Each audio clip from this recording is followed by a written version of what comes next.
Okay, so let's go through an example question analysis for the question you will be answering in this exam practice and revision book.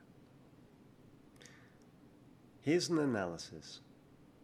Colours have been added to help you break down the question parts clearly, so have a look at the page afterwards to see the colours and to help you to understand the structure of the question. To remind you, your question for this exam revision practice is: to what extent can the ocean provide a sustainable global food supply in the future? Coloured in red are the words "to what extent." These are the task words in this question. So what is the question asking you to do? To what extent is asking you to consider how much. It's asking you to measure whether the phrase or phrases that follow the words "to what extent," in the other part of the question, that is, to what extent or how much they are true. In green in the question are the words ocean and food supply.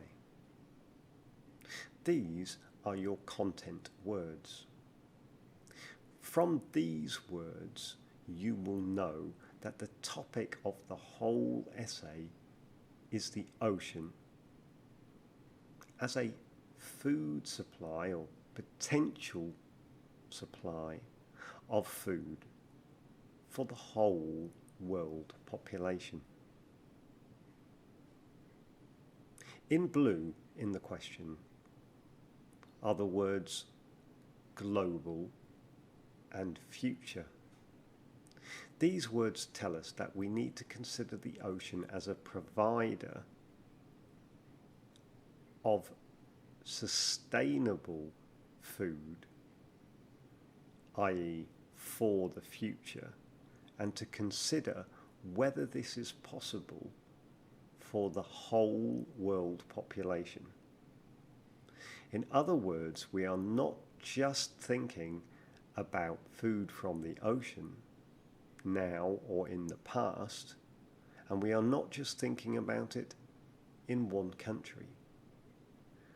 You are being asked to focus your attention on world food supply and how this will be in the future. Okay, take a look at that on the page itself with the colours to help you understand how the question works together. Now let's move on to the next step in the writing process: brainstorming and formulating a plan to answer the essay question. You should do this on your answer paper in the exam before you begin to write your essay answer. This will make sure the ideas in your writing are clearly organised, logical, and well developed.